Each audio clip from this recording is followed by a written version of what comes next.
All right, it is March 6th, 2025, a Thursday.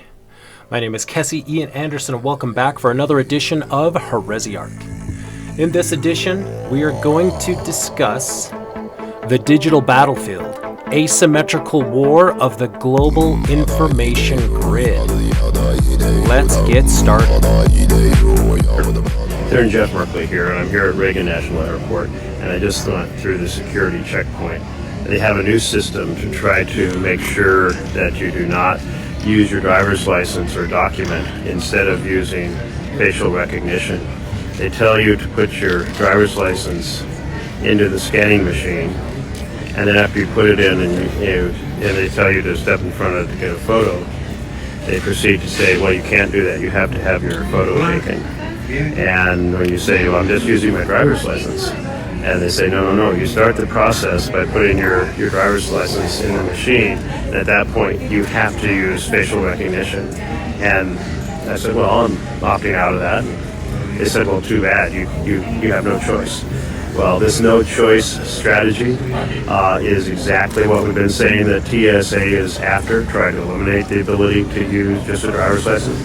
The manager called over the manager, and the manager proceeded to say, well, I know this doesn't make sense, but we have a new policy here, and once you put your driver's license in the scanning machine, you have to go through facial recognition. Even if you step out and step back, sorry, you have to use facial recognition. And so I said, no, that's not the law. You don't have to use facial recognition, and you're misleading people if you tell them to put your driver's license in the machine, and then you tell them because you've done that, you can no longer use your driver's license instead of facial recognition. It's insane. This is big government coming to take away your privacy, trying to set up a national surveillance system using your faces, using the airports as the key mechanism. I will continue to fight this every step of the way. Now, that's a senator. Just like they've done lawfare against President Trump, it's gotten us accustomed to the idea that people in positions of power can be hit. But if that's a senator who can't get any answers and is being pushed back on, imagine what's going to happen to us. We are cooked when it comes to this. So asymmetrical warfare, digital war, asymmetrical warfare on the global information grid. If you heard what he's saying, they're getting a national database, and they're using way more facial recognition. It's called Flock. There are cameras being set up everywhere. You heard about this mass surveillance program? That is a Flock safety camera. It's an artificial intelligence automatic license plate reader, and unlike others, Flock cameras are connected to a nationwide database. They run your plates against police hot lists and the FBI's criminal database. Cameras also record data like your car's make, color, or features like a missing hubcap. There's even AI-powered audio detection for things like gunshots or fireworks. So then Flock's database stores all the information gathered for up to 30 days. And this surveillance is constantly expanding. An estimated 40,000 Flock cameras read over 1 billion plates per month. They're in 5,000 communities across the U.S. and are used by over 3,000 police departments. And it's not just police departments using these. Flock cameras are used by major companies, neighborhood HOAs, and affordable housing communities, which is well within their right, but then police have access to all the information gathered. Flock says the cameras only detect license plates and vehicles, not facial recognition or people, and they're prohibited for immigration and traffic enforcement. So what do you think? In a recent interview with Clayton Morris on Redacted, U.S. Border Patrol agent turned filmmaker J.J. Carroll discussed his new documentary and the fact that prison facilities are being built in all 50 states to hold millions of political dissidents. And there's detention facility bids to build individual detention facilities in every state in the union. And then she goes on to say to me, well, JJ, who do you think they're built for? And she says in this interview, they're for dissidents, American dissidents. The FEMA camps were reported decades ago. This was never an outrageous conspiracy theory. The U.S. government has been framing American patriots as the enemy for decades. And the reason should be obvious. Those who have been in control of the U.S. government for generations have no interest in serving the people in accordance to the Constitution or otherwise. Our country is being destroyed from within, and the rule of law has been weaponized against those who defend it. Hundreds of innocent Americans have been arrested and thrown in jail because they chose to peacefully protest the 2020 stolen election. And others, such as Jeremy Brown, a Green Beret who was approached in late 2020 by federal agents trying to recruit him for the Jan 6 false flag operation, was arrested after going public with this information by the same federal agents. He was put in maximum security prison where he remains to this day, his 1,000th day in federal prison. Hundreds of innocent Americans have been in jail for years, and several have been tortured. Much of America is okay with the fact that hundreds are rotting in jail for a peaceful protest. It's already become the norm. While it's definitely worth celebrating the release of Julian Assange, the American people have never been more divided. The Daily Mail reports that more than 40% of Americans think a new civil war will be fought within the next decade. According to one poll, more than 4 in 10 U.S. voters say the country is likely to get ripped apart in a second civil war within 5 years. And another shows that over 100 million Americans say that civil war is Here that Jeff Bezos has put up almost 100, over 99 Amazon facilities, massive facilities, in over 30 states in the United States, affecting over 32.5 million square feet of land and resources. And he's not using the facilities. They're all left empty. Why is that? And at first, when I first started thinking about it, I thought maybe it's some tax thing. He's saving money somehow in taxes. I don't know. But honestly, the more I think about it, the less I think it's that, and the more I think it's something else. And who knows? I mean, why? Why? I'm not trying to make anything up. I'm just asking questions. I really don't know. Are these like pieces of prime locations for something? Like, who knows? I mean, look at the map. I just don't know. But why would you put these massive things up and not use them? We have some in Connecticut and Massachusetts. They're huge, and they've been empty for years. They're giant, and they're massive. What is going on? How can you just put these massive buildings up and do nothing with them? I don't get it. If anyone has any answers, I want to hear them. Take a moment really quick. Technocracy is basically ruled by experts, ruled by scientists.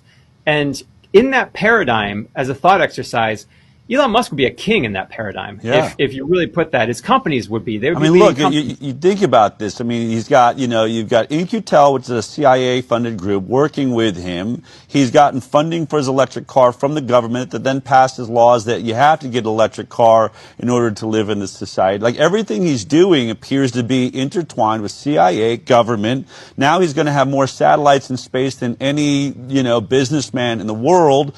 He just bought a communications company with Twitter, and he's turning that into X, and now he's going to have more satellites literally running the Internet of Things, which is that interconnect of every camera that follows us, all of these tracking systems, everything we're talking about. Who owns it? Elon Musk. And so this brings us back to a study. Now we go way back to the beginning of the 1930s. The Depression just happened in the United States. People were looking for another way to govern themselves. And there was an organization that came up called Technocracy Inc., Technocracy Incorporated. And their idea was to have, it was a movement, an educational movement, they called themselves. But their idea was to have no borders, no countries, just one gigantic continental landmass called the Technate. And there's actually a map here from the 1940s. This is the Technate. It's basically a techno-utopia run by engineers and scientists and experts. And they wanted to organize the world economies on the basis of not money. They didn't want people to have like jobs where they get paid money. They wanted to organize these world economies on the basis of energy consumption, where each person would receive a monthly energy allotment, kind of like a universal basic income. Everything would be price talking about. There's a lot of similarities between a lot of organizations. But we go back to this article, and this was in the CBC as Canada's reporting. In Science We Trust, it says back in the first half of the 20th century, a group called Technocracy Incorporated wanted to reorganize society by putting scientists in charge. The movement flamed out, but its underlying message still appeals to many in Silicon Valley. Joshua Heddleman was a leader of Technocracy Incorporated in Canada from 1936 to 1941, but eventually became disillusioned with both the organization and the country and packed up his young family to start anew in South Africa. In June of 1971, Heddleman's daughter Maeve gave birth to his first grandson. His name is Elon Musk. Wow. But let's look at asymmetrical warfare. It's a type of war between opposing forces that have different military capabilities, strategies, or tactics. So, asymmetrical. What is symmetry? It's when two things are congruent or equal. So, back in the Civil War times, they lined up with their muskets and bayonets. Blue team versus red team. Well, guerrilla warfare was introduced. Now we have asymmetric warfare. The goal is might makes right. Power will win. So they told us the Taliban. Well, come to find out, we were funding the Taliban. We have been funding the Taliban. So for the Biodigital Convergence, putting us all on the global information grid, well, what is the global information grid? If you go to Defense Technical Information System Center, capstone requirements document, global information grid. I opened up that PDF and this is where it's at. Unclassified capstone requirements document, global information grid. CRD Executive Agent, Commander-in-Chief, U.S. Joint Forces Command. Report documentation, August 30th of 2001. So that's when this was unclassified. Who knows how long it's been in place? Well, Internet and ARPANET. ARPANET, Advanced Research Projects Agency Network, was the foundation of the Internet. ARPANET was a packet switching network that connected computers and allowed them to share. The Department of Defense's Advanced Research Projects Agency, ARPA, which is now DARPA, started the ARPANET project in the late 1960s. The late 1960s. So this war doctrine, the Global Information Grid, GIG concept. The concept of a global information grid was born out of concerns regarding interoperability and end-to-end integration of automated information systems. So the internet started off as a military application. Do you think it stopped? Do you think the internet has stopped being a global application program? That's a net. It is the net. We are all caught in the net, the internet, the digital web. The web has been spun. We're caught in it. Now, this internet, this tool harnessing the spirit world, if I want to go esoteric, it is now expressing itself in the physical world using different methods. Electronic communication is the middleman.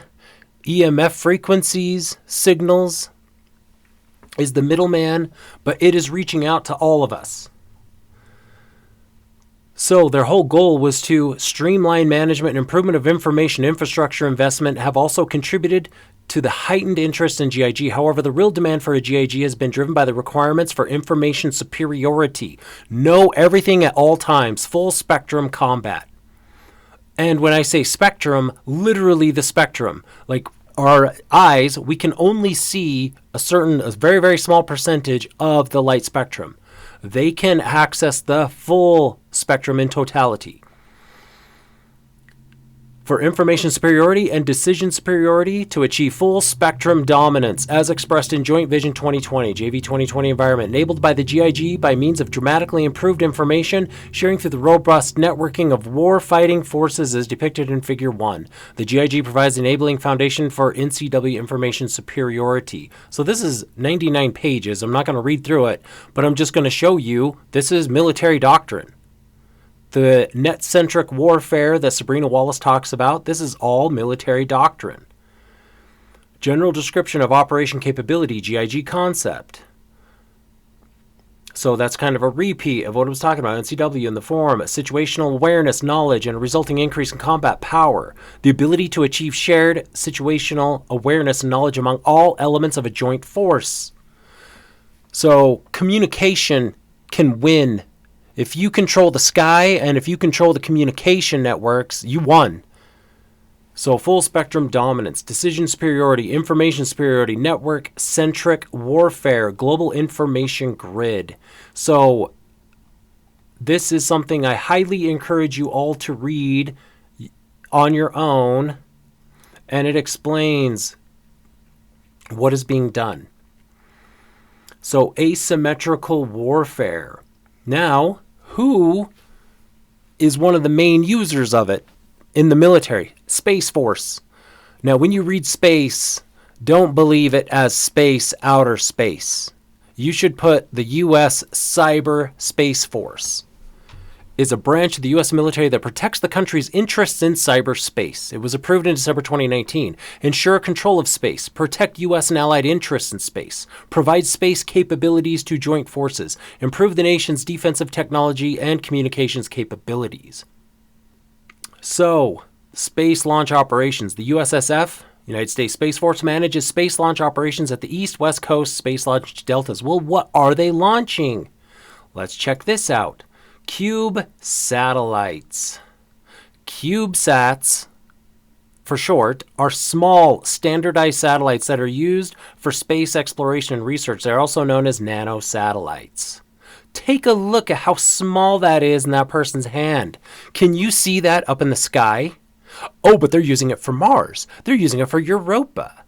In fact, I think it says it on here. CubeSats are used for science, investigation, technology demonstrations.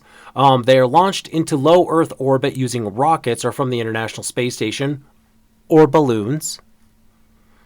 NASA is the number one hoarding all helium.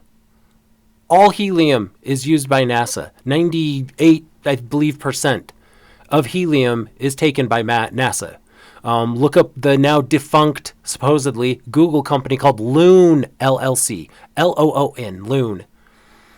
They basically were too open about using balloons. So the point is that we have these CubeSats that are super small. That is part of the global information grid, monitoring from space. Space Force has all access to it. CubeSats originally developed in 1999, supposedly, by California Polytechnic State University and Stanford University. Now also understand, IEEE, all universities, all colleges, all corporations have their engineers that belong to the IEEE.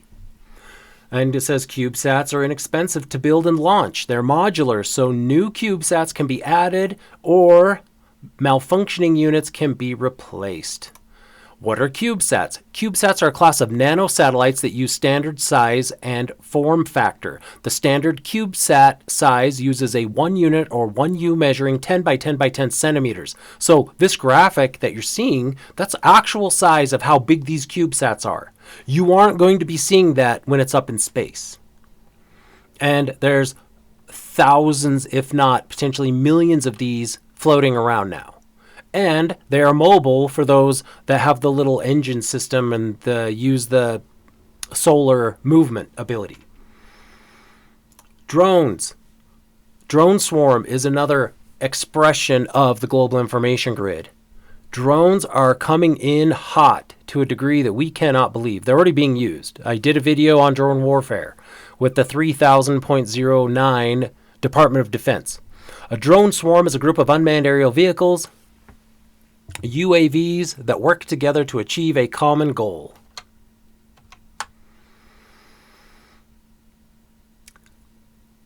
Drone swarms can be used for military operations, surveillance, and attack missions. They can also be used for civilian purposes, such as fighting wildfires and searching for missing people.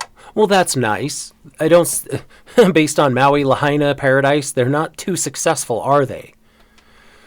Drone swarms use machine learning and artificial intelligence to coordinate their actions. Machine learning, artificial intelligence.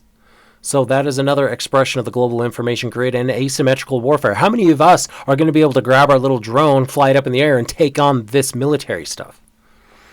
The drones in a swarm communicate with each other to achieve their objectives. The drones in a swarm are integrated into a single system that includes communication, reconnaissance, and weapons. Like, they have algorithms that will blow your mind. Drone swarm technology may raise safety, cybersecurity, and privacy concerns. Well, what if it gets hacked? And that's where Space Force comes in, avoiding cyber, making sure that the keys to the kingdom stay with the kingdom, the United States of Israel. So, Internet and ARPANET. So let's talk about SAPs for a second. Your Facebook, your X, your Snapchats, all these Instagrams, Meta. A special access program is a highly classified program that imposes stricter access controls and safeguarding measures on sensitive information.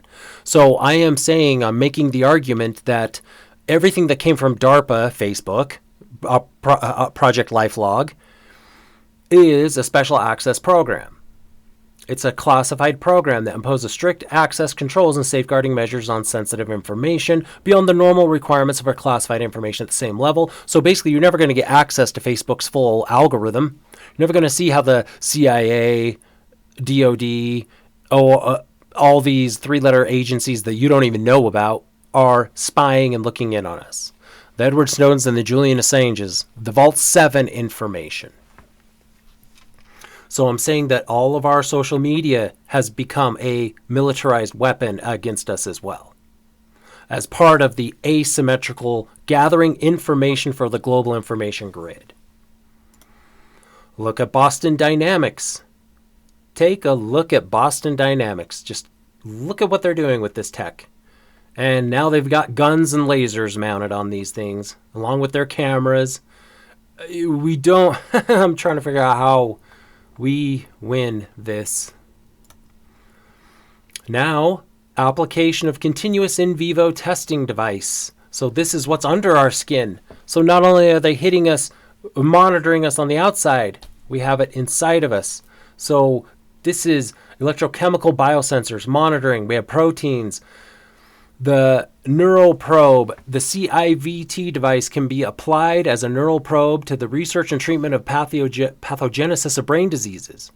Look at this brain-computer interface. Through the CIVT device reading brain signals, the intelligent brain-computer will be realized, which can be applied to the entry of the metaverse, the brain-controlled robotic arm, the development of intelligent robots, because they will pattern them. I mean, the movie Surrogates kind of threw it out there. We could sit at home and just control our little avatar to run around and score Judeo-corporate points to be taxed. Biomarker monitoring, the CIVT device. So I'm still trying to figure out what the end game of all this is. It's not for us. It's not for us. If you go to YouTube and watch a video, Humans Need Not Apply, it's about 15 minutes long, but it talks about the advent of AI and how that's a whole different animal than the advent of the horse and buggy and the Luddites who were against progress. And that's the term they use. The shills were being Luddites for not embracing the biodigital convergence and transhumanism. So they have the biosensors in us. They're using the telecommunication towers. Telecom is the ITU, the International Telecommunications Union. The ITU and the military is the #1 weapon against us at the moment. Along with the CubeSat, the whole global information grid, the entire electronic warfare spectrum is against us. Telecommunication towers are structures that support equipment that sends and receives electronic signals. They are a vital part of the modern communication infrastructure, enabling the use of cell phones, radios, and televisions. Lattice towers, types of communication towers, freestanding towers with rectangular or triangular base. And no, I'm telling you right now, taking these out, I don't think it will do much. It can't hurt at the end of the day if they chose to go full ham on us, but the direct energy weapons, the aircraft that they have, the foot soldiers, little Zog bots running around. Guide towers, slender steel towers that can be lightweight or heavyweight. Monopole towers, sleeker towers with a smaller footprint that are good for urban areas. Camouflage towers, used in urban areas to reduce visual impact. Self-support towers, considered appropriate for almost all wireless communication applications. Mobile cell towers. Yeah, mobile, okay. Low profile and portable towers often mounted on trailers. Workers in the telecommunication industry face a number of safety hazards, including fall from heights, exposure to hazardous chemicals, microwave and RF radiation, electrical and harsh weather. Well, at least they're kind of being open about it. And the triangulation, the beam forming technology, the MIMO towers, all the stuff that they can do to us. These are them, these big old MIMO towers. They can zap and they can triangulate and they can bounce, they can scatter. There's so many ways of hitting us with these towers. All right, let's go to this. The Internet of Things. The Internet of Bio-Nano Things.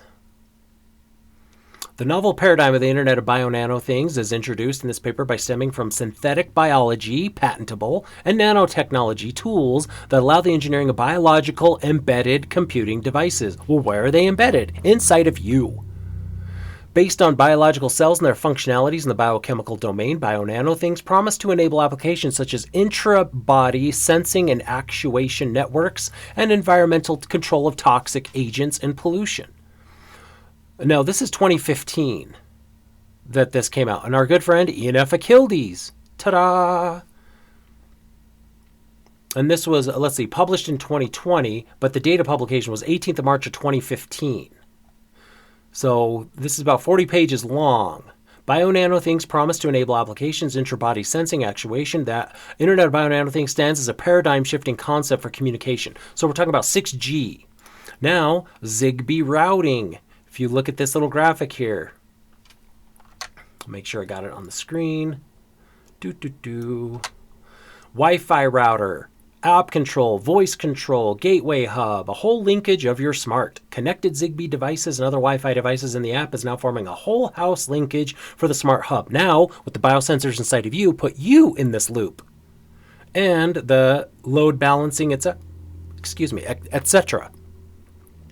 So this is Zigbee routing all throughout your house. And it is basically a kill grid. It is a kill zone. Should they amp this up and do what they can using their terahertz, using more. So this is all part of the asymmetrical warfare. And then we just got the straight up, these bots.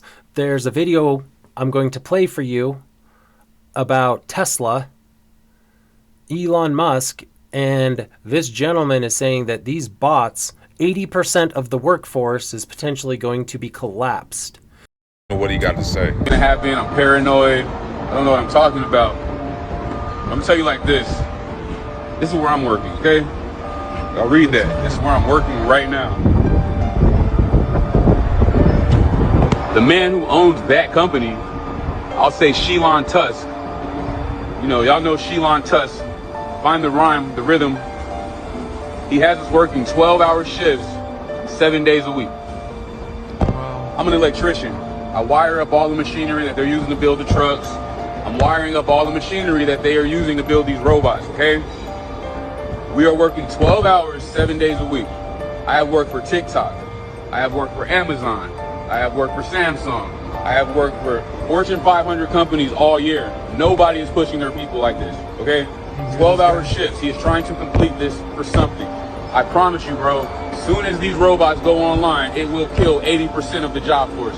All you people who are driving trucks, in restaurants, who don't think this can happen in Japan, they already have robots serving tables. They already have nurses that are being robotically projected from monitors to help patients.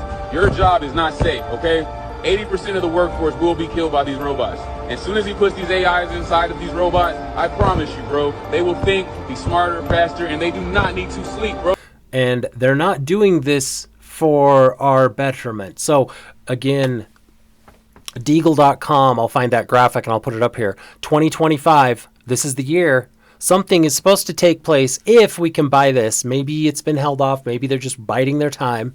But something is supposed to drop our population down to approximately 100 million people. And it's definitely not through conventional exportation of immigrants. I can promise you that. So something's coming. Something is going to happen. And I'm cool to be wrong. I'm cool to be wrong on 99% of all this just because I don't believe this is being put in place for our benefit. I don't see it. I don't see them caring enough to create this economy that does not keep serving them the way it's been serving them under this Federal Reserve nightmare. I just don't see it. I don't see them changing. So, that's where I'm at. That's where I'm going. I'll stop right here.